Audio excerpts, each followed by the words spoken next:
Greetings and salutations.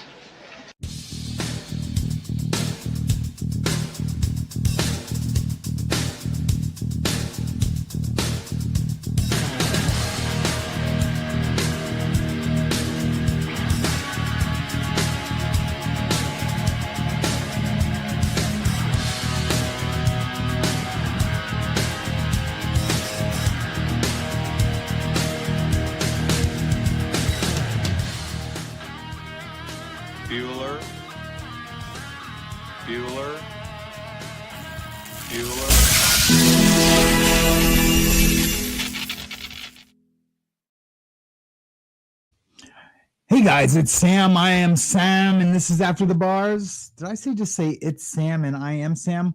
Welcome to After the Bars. This is Late Night Mayhem show.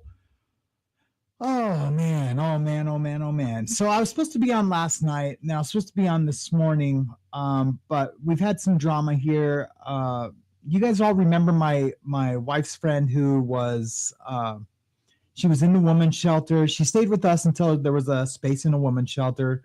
And then she went into the women's shelter. Then she got her own place. And then that place had bed bugs. And then so we went and found her a different place. Well, she was pregnant that whole time. And so there's been some complications. They're trying to induce labor now. That's where Mariana's been for almost 2 days. I was there, but I thought I would come in tonight and check in. And we have a little bit of a news story that I wanted to cover. You know, I thought I was done talking about Karen Reed. I really am over it. I really am. I'm super over it. But the Today Show, they're pieces of shit, man. And I'm sorry. I'm sorry. They're pieces of shit. Hold on real quick. Yes, I'm live. I'm not going to talk on the walkie-talkie. Anyway, that's Hazley. That's our new communication. And I just could not talk about it tonight. They're trying to make this guy look like he's a whack job, like he was influenced by the crowds out there, and that's not what went down. This is a smart dude, man. This brother is smart, and he wasn't going to let him bait him into saying things that they wanted him to say. And the look on their faces, on these host faces. Anyways, we're going to get to that. We're going to talk a tiny bit about the Iran stuff and what's going on over in Iran and with Israel. And yeah, it should be not too bad of a show. I will be right.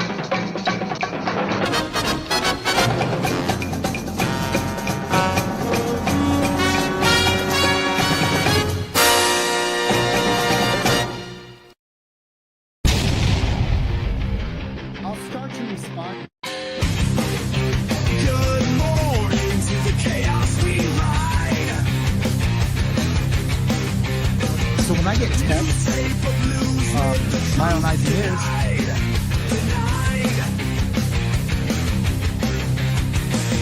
Wake up, Sam, he's reborn again. One step forward from where he's been. Turn up the noise, flip the script today. Lights on, Sam, we've got dues to pay. A world on fire, but the wind still blows. This is morning mayhem. Welcome to the show.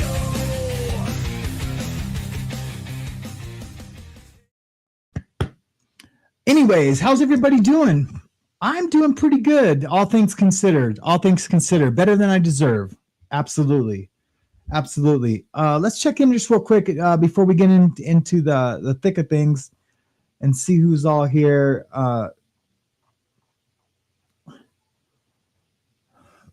Being a thorn in my side. James Collins cares. He'll be in the replay crew. Thanks, brother. I really appreciate you. Danette McClure, I know I'm a whack job. You don't have to tell me. I'm the one who told you guys. Whoops, wrong one. Anyways, Darcy's, how are you doing? It's good to see you. Dang, you guys are having a little conversation in the beginning. I already said hi to Danette. Sherry LeBron, how are you doing today? It's good to see you. What is she saying? A bunch of people over at Kayla's channel. She is back in the hospital. I came over here to see what was happening. Yeah, I mean, for what I understand, she's been in the hospital for a little bit. I hope she's okay. I added her to my prayer list on Sunday, or was it Saturday?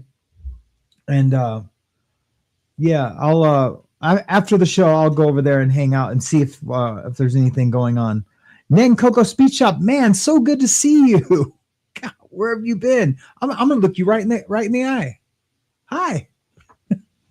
It's so weird having the camera up there, but I like it. Sherry LeBron, John Luzon. Hey, bro, what's going on, brother? Who else is in here? Shell Dub, of course. Hey, how's it going, Shell? I really appreciate your consistency in supporting the show. I know there's other shows out there doing content right now. I didn't really, I should have looked around to see and should have waited or tried to go on earlier. But I just came back from the hospital. So I ran from the hospital to here, and here I be. Lord Kiss Freak, what's up, man? Hey, is it Tuesday? Oh, he's driving, but he's almost home. All right. Well, dude, I'm expecting you.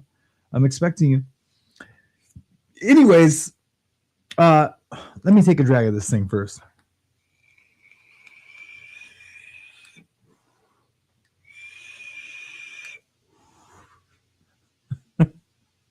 It's so crazy. Yeah, I decided I wanted to sit down. Usually I'm standing up here.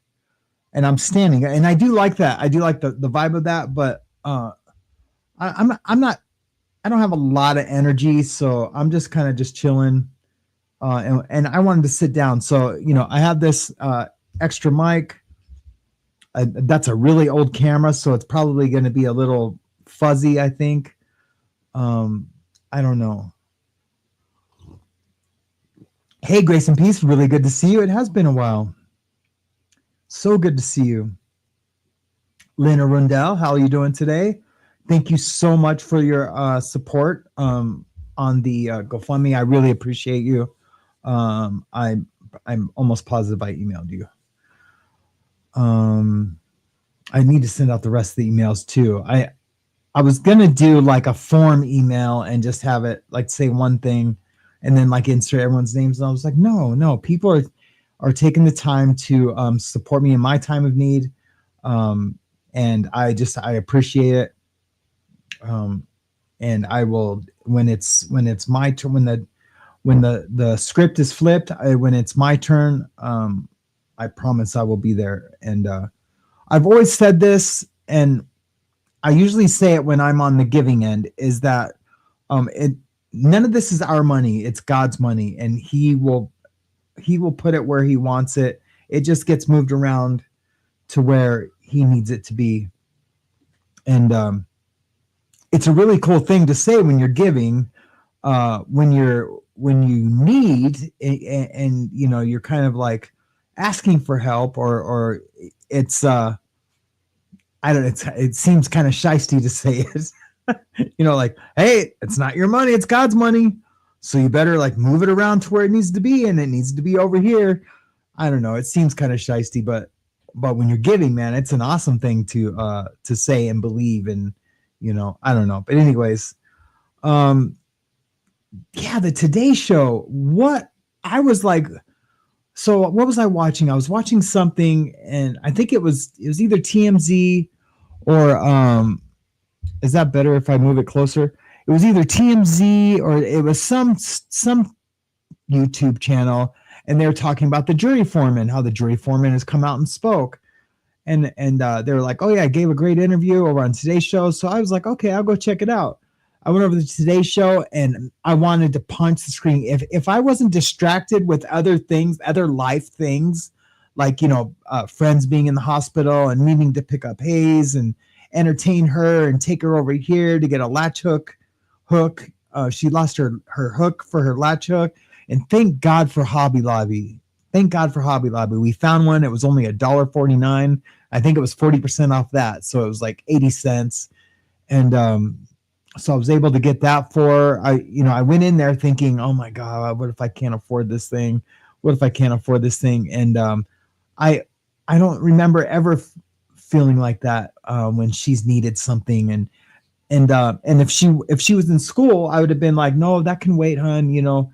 But she's not in school, and I need to keep her occupied during the day. So luckily, like 3 months ago, I got her a year subscription for it's called ABC Mouse. It's like a online computer teaching thing, and it'll run her through some like homeschooling like a curriculum that she can choose, like if she wants to do science or social studies. Thank God I paid for a whole year a few months ago, or else I'd be hit right now, right? I would be like, you know, here, honey, here's your crayons. But having said that, even if that was the case, that's how I grew up. I grew up with crayons, you know, and I went outside. And it sucks that we can't trust to have our kids like go outside. When I was 5 years old, it was come in when the street lights turn on. And I know that's been like an ongoing thing with like all us old heads, you know, when we get nostalgic and talk about like the you know, when we were kids, you know, we don't say the one, you know, like walking backwards in the snow uphill to school back 5 miles. No, that's the one that the baby boomers said. No, what I'm talking about is the street lights getting turned on, and that's when we came home, and you know, we left when in the summertime, we left when we could leave. You know, when mom would let us leave, and it was usually pretty early, and we came back maybe for lunch, or we had lunch at a friend's house or something. And I'm sure the moms coordinated it all, but you know, we didn't see any of that. And we were home when the streetlights turned on. And I remember one time not coming home when the streetlights turned on. I think I was 7. I was 7 years old, and I think I told this story where I shite my pants, and I didn't want to use the restroom at my buddy's house, and I don't know, we got sidetracked or whatever. Imagine that. We got sidetracked or whatever, and I remember we bought this like a dollhouse, like a Barbie dream house, and we were using it with our army men. It was like we were like invading the house, you know, like we were in World War II or whatever. And anyways, we were playing with that, but the street lights came on and I wasn't home, and I didn't want to use this restroom at his house for some reason. I don't know why. But anyways, riding my bike home, I pooped my pants, and and then my mom or dad, I can't remember, seen me out. They went looking for me because they were worried, right? Because I was supposed to be home when the streetlights turned on. They were worried, and they're like, you know, put the truck in or the bike in the trunk, and you know, I got in, and it was my mom, because I remember now. She was like, "Why do you smell like poop?" You know, I was like, "Oh, I had an accident." And I was like 7, you know, and I wasn't prone to having accidents. It was just like a fluke thing. And oh man, she was mad. She was mad. I was late. I pooped my pants. It was all bad. It was all bad. I think that's one of like the 3 times my mom spanked me, like, you know, with a paddle. You know, I was watching something somewhere where some people were talking about, you know, if the schools hit my kids, you know, I'd be freaking out, you know, but I was spanked with a paddle in school. I was absolutely spanked with a paddle in school. I don't think anyone, I don't even know what age they'd be under or over, but anyone over the age of 52 had to have been spanked with a paddle, or it was an option. Like kids were getting paddled with the paddle in the principal's office in elementary school and junior high. And, you know, it stopped in junior high. Like the principal in high school wasn't paddling anybody. And I don't know if that's just because the kids got older, or if, you know, that just kind of like faded off into history as, you know, being a prehistoric, you know, mode of punishment for, you know, school kids. But if a teacher even hurts my daughter's feelings, she's done. She's done. I'll lose my shit. Anyways.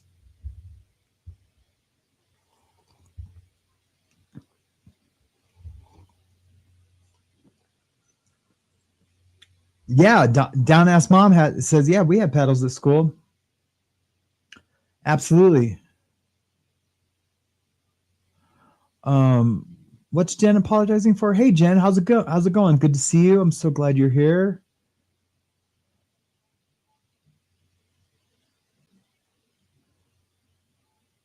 Hey, Woofy, good to see you. Down Ass Mom, good to see you. So I want to make sure that was everyone. So let's get into this a little bit. And I don't know how I'm going to play this. I think I'm just going to play it like this.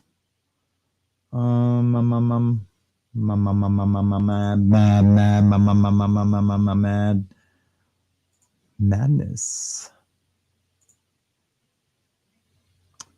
I want it to be bigger for you guys. Oh, that's what she said. Sorry. I'm exhausted. Boy, I just look really tiny though. But you guys can see that. Let's take a look at this, and I'm going to be stopping it and commenting on it. Let's foreman in the retrial, also known as juror number 1. And sir, you've asked us, and we've agreed to keep your name private for confidentiality reasons. So with that, we say good. How long is that going to last? I mean, seriously, how long is that going to last?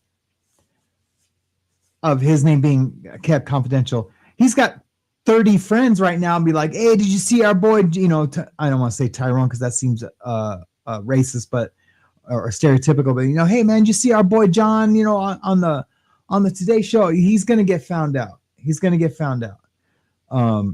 So you know, sorry man. You know, yeah, you can't be in this big of a case and this controversial and what they tried to do to you and this and they did it on the slide. Look at the dude's face already.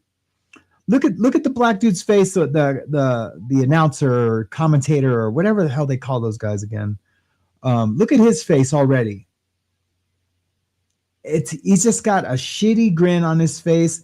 And watch, when he's talking and asking him questions, she's not even looking at the monitor to see his response. She's like looking to him like in a light way. I feel like she's cheering him on.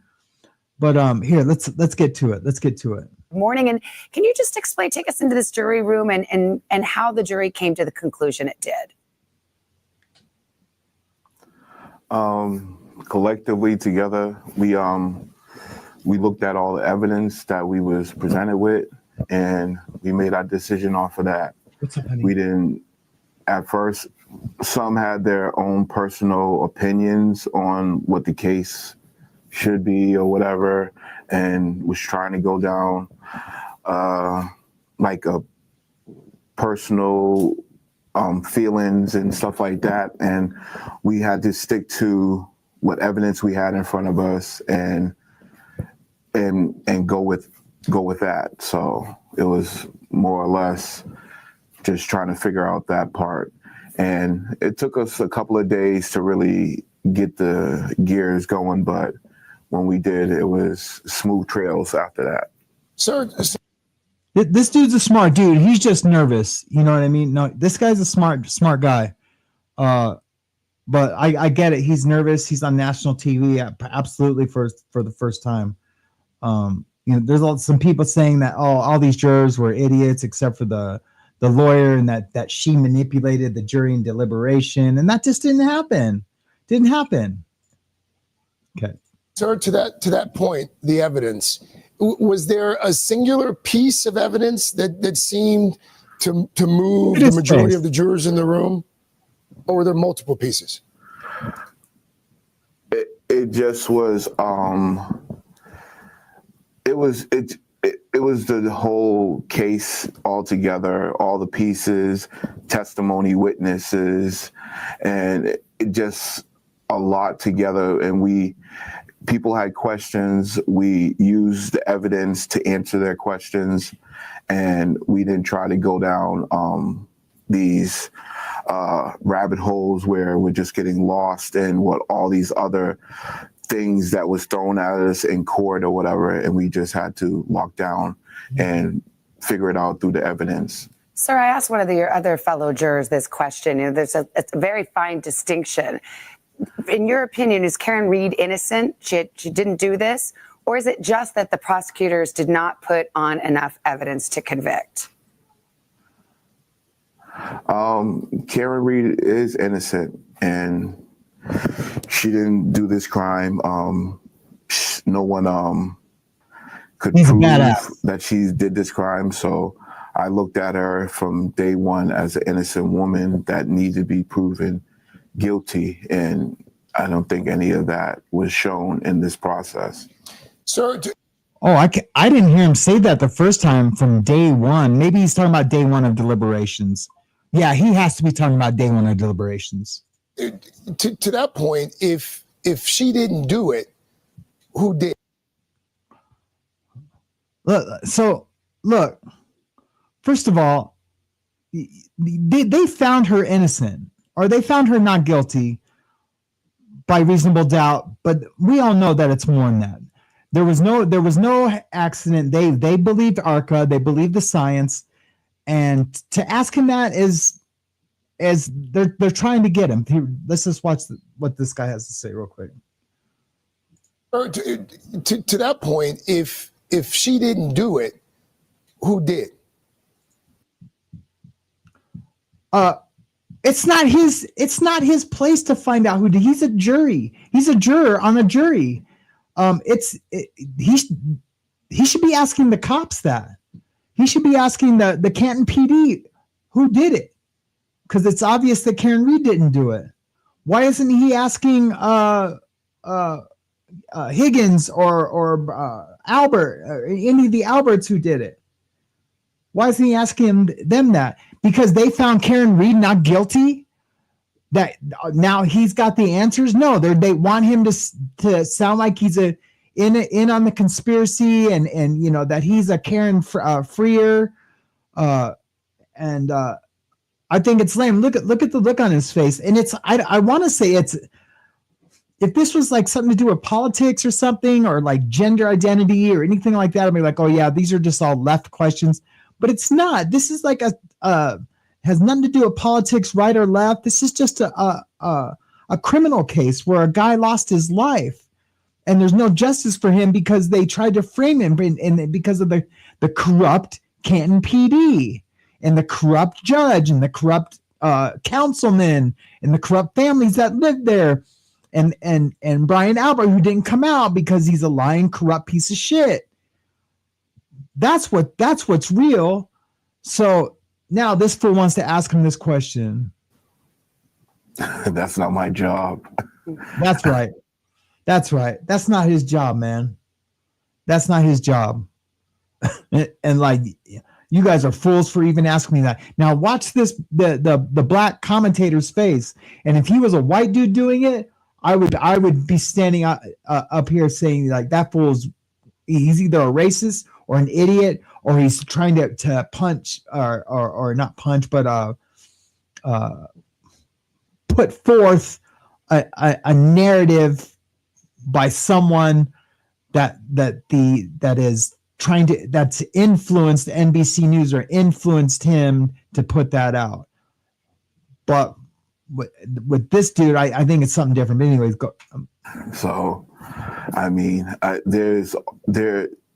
something did happen to Mr. O'Keefe, and it's That's foul right. play or whatever Show you respect, want to say, Mr. but O'Keefe. there was no evidence to even through multiple witnesses and testimony by his autopsy and everything. There was still no one said to solid evidence that there was a collision or he got hit by a car. So you don't think she actually hit him with everybody. You don't think she hit him with the car at all? No, go ahead. You don't think she hit him with the car at all? No, I don't. Not with the evidence that was put in front of me and Look at his face and look at her. Look into what we him. heard over everything. No, I don't. Were you aware of just how high profile Look at this his face. case was? Look at that dude's face right now. Let me see if I can blow it up a little bit. And look at her. Look at her. Are you aware how high profile this is? Like, she's either saying, like, if you are, then you just took the easy route, and that's not the easy route. It's finding her innocent. It's because he lives in that community. Do you know what I mean? They didn't get jurors from outside the community. He lives in that community.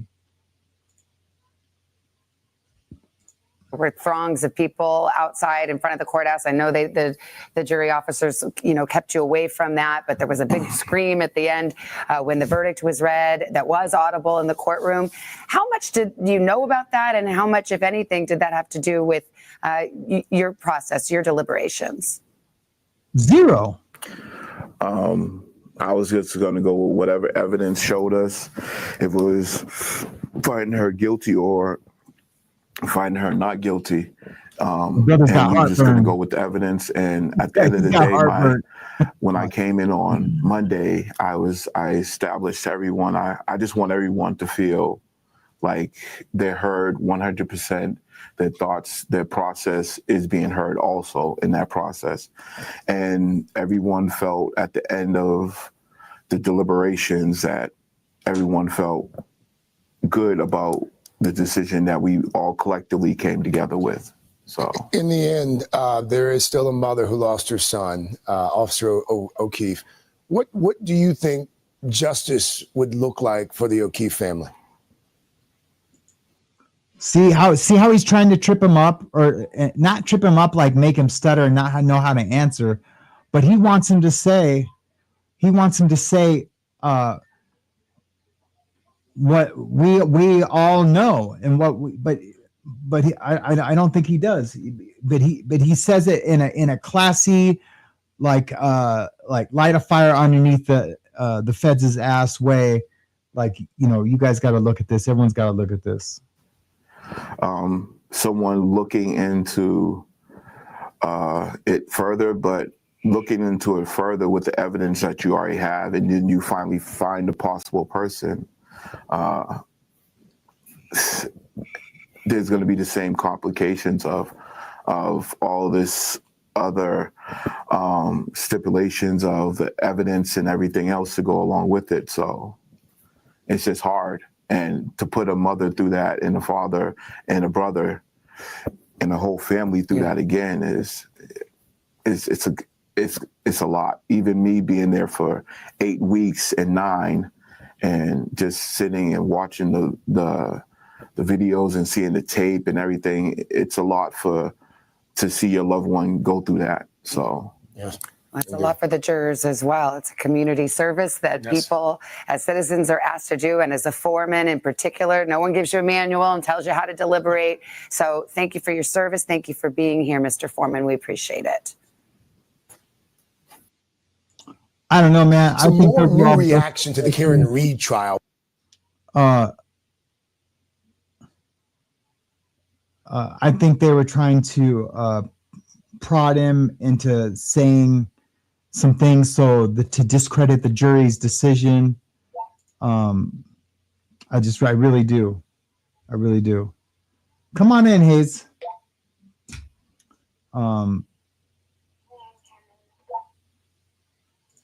Yeah, I really do. I don't know. I just the evidence was clear, just like Wolfie said. Yeah, the evidence was super clear. I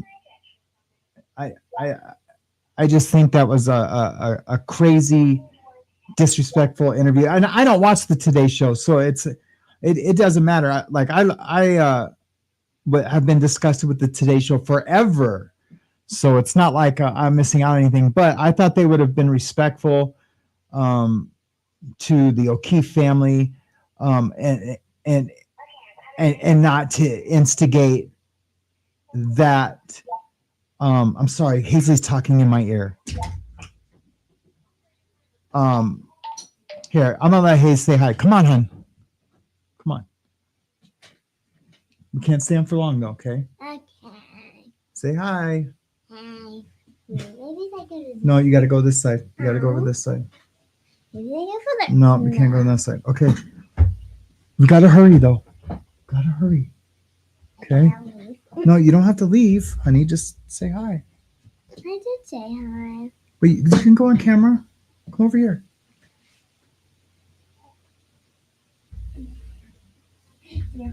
No, the camera's up there. The camera's up there. The camera's up there, honey. I know. It's hard. It's hard to look because you want to look at yourself too. Okay. Okay.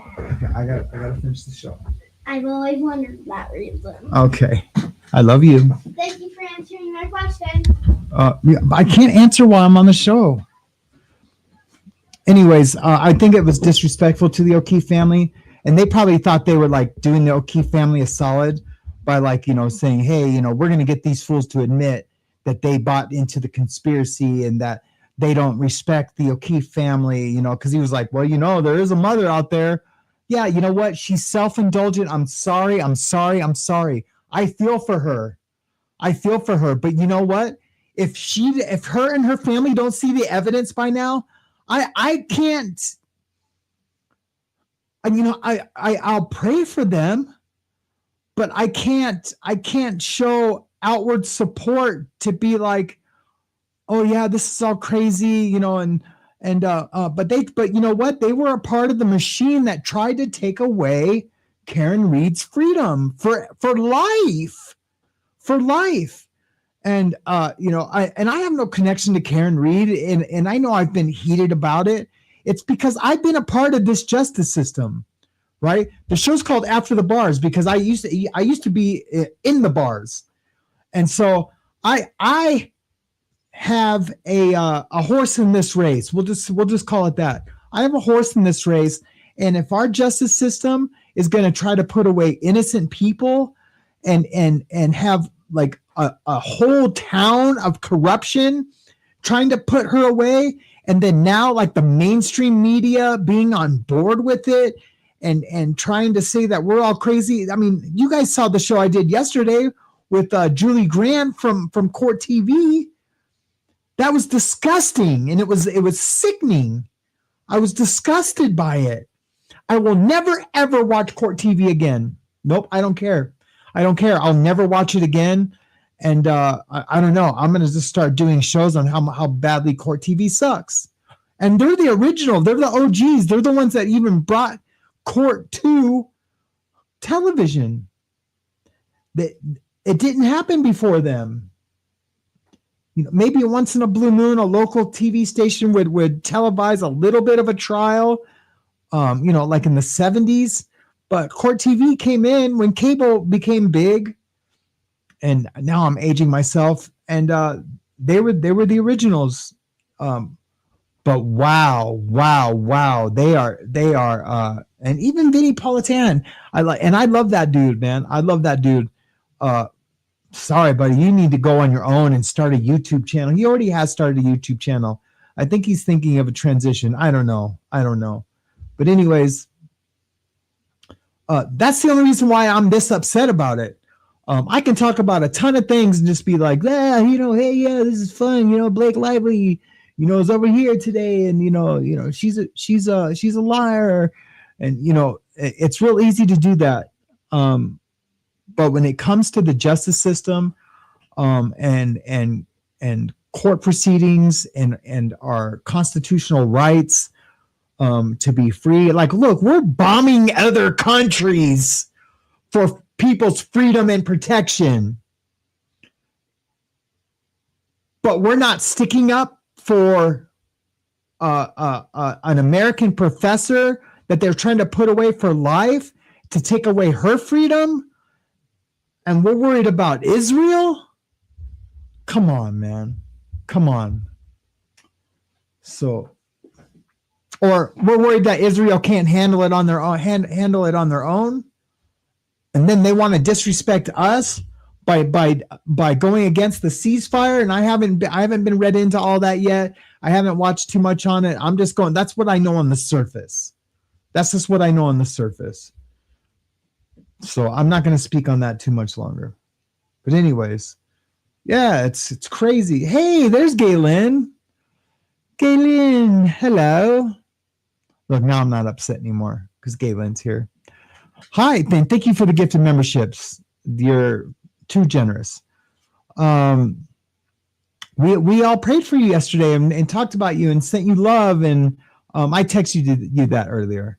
I just wanted to let everyone know that I did follow through and got a hold of you, because I do get sidetracked. Anyone will tell you. I'll be like, yeah, I'll answer those emails tonight. 3 days later. But it's good to see you, Galen, and I'm so glad you're here. So anyways, that's where we're at with this. And let's listen to the loophole lawyer real quick. I want to see what he's got to say on that, because I just, right before I came on, seen that he has done a show on this juror. Is this him? Yeah, this is him. Wow, I can't believe I unshared it.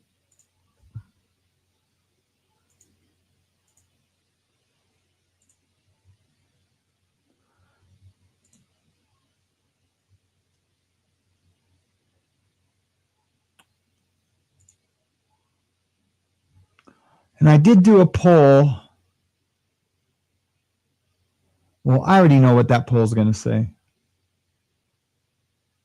In your opinion, is Karen Reed innocent? Karen Reed is innocent, and she didn't do this crime. If she didn't do it, who did? Brian Higgins. How the jury came to the conclusion it did? Collectively, together, we looked at all the evidence. Another juror from the Karen Reed trial has spoken out, and I believe this is the one black guy Turtle Boy said was on that jury. Let's listen. That we was presented with, and we made our decision off of that. At first, some had their... Wait, I just want to tell Galen something. Thank you so much for the gifted memberships.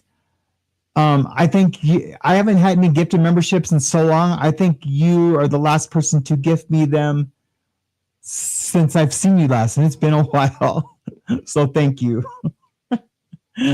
Okay. I don't know. It just hit me that I need to say that. Their own personal opinions on what the case should be, personal feelings and stuff like that. And we had to stick to what evidence we had in front of us and go with that. So it was more or less just trying to figure out that part. It took us a couple of days to really get the gears going, but when we did, it was smooth trails after that. Was there a singular piece of evidence that seemed to move the majority of the jurors in the room? Turtle Boy said the jury foreman was a black guy with dreadlocks, and my Jamaican mom got all excited because she thought he was Jamaican. Clearly, he's not based upon his accent. But let's see what else he has to say with regard to the most important piece of evidence. It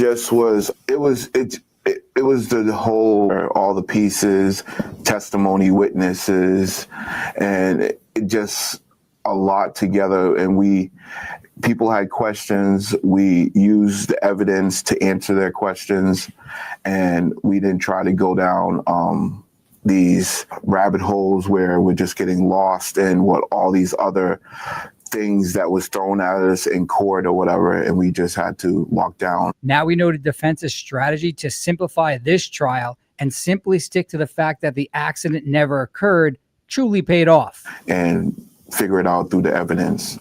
In your opinion, is Karen Reed innocent? Karen Reed is innocent. I see you later, John. She didn't do this crime. No one could prove that she did this crime, so I looked at her from day one as an innocent woman that needed to be proven guilty, and I don't think any of that was shown in this process. Right, young brother, that's exactly what you're supposed to do. As I was walking to my office today, I saw them filming this, and the people at the Today Show, for some reason, try and pitch the fact that Karen Reed was guilty. I'm not sure if they're doing it just to take an angle that's different than most of us, but this young brother saw right through it when he's reviewing all the evidence. If she didn't do it, who did? Brian Higgins. Who did? Higgins. That's not my job. So That's right. I mean, something did happen. This young brother is 100% right. It's not the jury's job to solve this crime, but we That's know right. based That's what I upon what said. we've seen, we cannot rely upon the Canton police nor the Massachusetts state troopers to solve any crime. To Mr. O'Keefe, and it's foul play or whatever you want to say, but there was no evidence to even through multiple witnesses and testimony by his autopsy and everything. There was still no one said to solid evidence that there was a collision, but he got hit by a car. You feel bad for this jury because they didn't get the evidence that leads right to Higgy Bear or Brian Albert. You don't think she hit him with the car at all? No, I don't. Not with the evidence that was put in front of me. And what did you guys see that? Watch. This is so funny. The car at all? No, I don't. Not with the evidence that was put in front of me and what we heard over everything. No, I don't. I was just going to go with whatever evidence showed us, if it was finding her guilty or finding her not guilty. And we were just going to go with the evidence. And at the end of the day, on Monday, I established to everyone. I just want everyone to feel like they're heard 100%, their thoughts, their process is being heard also in that process. I'm assuming this is the one black juror that Turtle Boy said was on the jury, and he was the foreman, and apparently he never took a single note, but the other juror said he was really smart, and you can tell by this young brother's attitude, he took the right approach to solving this case without having all the information that we did. And everyone felt at the end of the deliberations that everyone felt good about the decision that we all collectively came together with. What do you think justice would look like for the O'Keefe family? Brian Higgins, Higgins. Someone looking into it further with the evidence that you already have. All I'm asking you, Mr. Higgins, did you say a tall, dark-haired male entered the house while you were there? I said they might have. You were asked Yeah, that's huge. You know why that's huge? Because he said that to the federal investigators, because he knows if he lied to the federal investigators, he would go to prison. He would go to federal prison as an ATF agent, and he would not have a good time. So yeah, he didn't lie to them because he knows if they ever did prove it, well, if they ever proved that, then they would prove a lot more. So he'd be going to prison anyway. But he knew better than to lie to the federal investigators.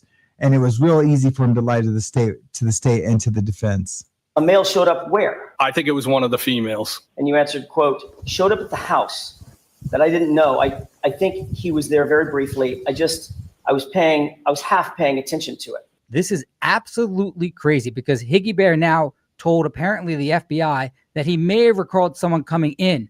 Everyone else in the house has denied anyone coming in or out because no one else did come in or out besides John O'Keefe. Question, did that male come inside the house? Answer, I believe he did. Do you remember that? Yes. So a male did come in the house that night, correct? No, I said I believe he did. I wasn't sure. Our Higgy Bear is trapped here, and I'm not sure he's bright enough to realize it. Everyone else in that house said nobody came in the house except for Higgy Bear, and apparently he only said it to the FBI. You were asked, so you saw someone else come? Question. Answer, somebody else. Yes, end quote. Wow. That's what you testified to under oath, wasn't it? Is that in reference to that? What page are you on, Mr. Jackson? Thank you. Look at the top part that's highlighted. Look at our cuddly Higgy Bear trying to get out of it. He answered the question about whether he testified to seeing someone else with, is that in reference to that? You were asked the question, quote, did that male come inside the house? You answered, I believe he did. Question, so you saw someone else come? Answer, somebody else. Yes, correct? Yes, but I also said that I wasn't paying attention. I realize that you want to explain your answer. I've asked you a very simple question. Was that your testimony in front of another proceeding? Yes, it was. At another proceeding, which you were under oath? Yes, it was. Okay. That you only remember seeing that person come in briefly, and it looked like he was having a conversation with the two girls briefly, correct? Yes. At any point in time, not knowing them, did you see anybody else come into the house while you were there between that 12 to 12:15 and 1:45? No one else came in, no. After Well, we've your seen all this, Aunt guys. AJ and your Uncle Matt McCabe arrived at the house, who, if anyone else, came by the house that you were aware of? No one. As far as anybody else following them actually physically come into the house? No one else came into the house after them, no. You were asked how long was the person in there roughly, and you said it was quick. Less than a couple of minutes. I mean, it was quick, correct?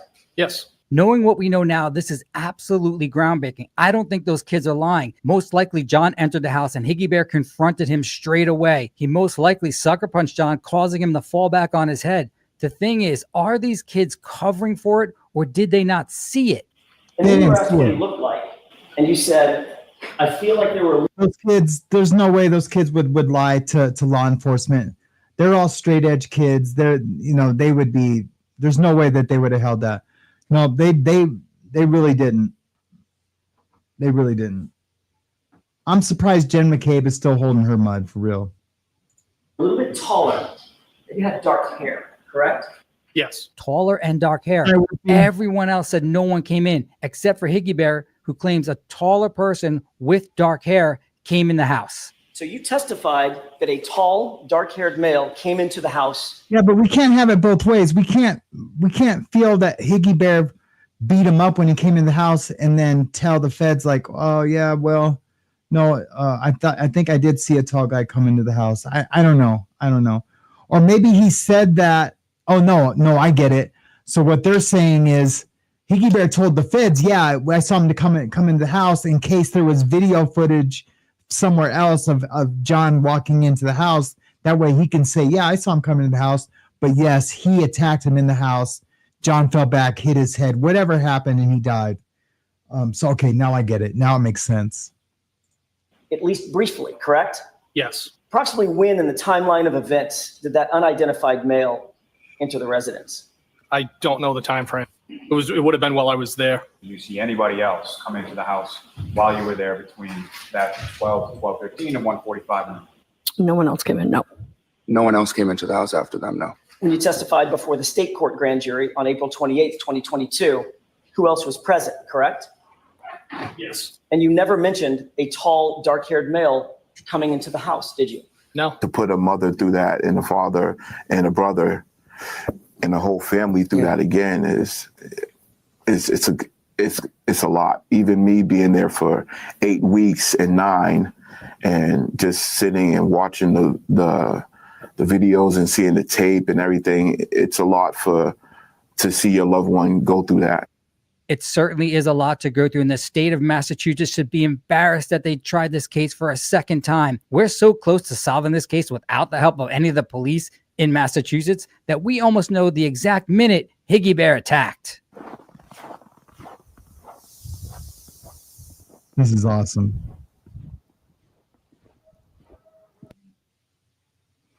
So that's John walking up to the house, and then of course Higgy Bear attacked him right after that. We all believe that to be true, because it is true. It is true. It's 1,000% true, and we all know that. And yep, and hopefully some people go to jail eventually for killing John O'Keefe. I really do hope so. And if no one does, then our I don't want to say our justice system is completely broken, but it failed the O'Keefe family, and they should be just as upset about it as we are.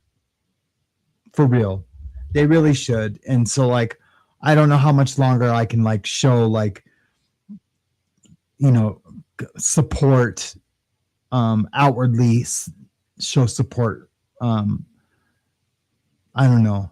I just know it's hard for them. So maybe forever I'll be able to still support them. I don't know.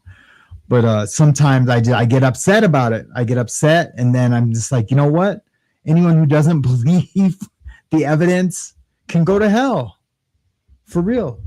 So anyways, I don't know, guys. That's all I wanted to do was come on and talk about that a little bit. I am so tired. I am so tired. At the hospital, had to walk to the store, which was pretty far from the hospital because I left my truck keys up in the room, and really I should just went up to the hospital room to get the keys, but I didn't anyways. And I've been up since 3:30 this morning. So yeah, I just wanted to come in and check in with you guys since I didn't check in last night or this morning. And I just wanted to give you guys an explanation and also talk about this juror. Pretty crazy stuff, but tomorrow I'll be back at it. In the morning, we'll be doing the morning Mayhem show. I'm super excited. I'll be at the Mayhem station right there behind me. I got a bunch of stuff lined up, ready to go for tomorrow. Super looking forward to it, to seeing you guys, to hanging out with you guys. It's absolutely my most favorite thing, except for camping with the family. That's like our except for when I'm chopping off my thumb. except for when I'm doing that. But you know what? It's all going to work out. And I appreciate all your guys' prayers, support, everything that you guys do for me, the channel, and my family, and for each other, especially what you guys do for each other. It's amazing. It's amazing.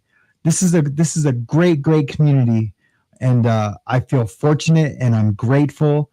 And I hope we can all just continue to live in compassion and grace and in forgiveness for when we need forgiveness.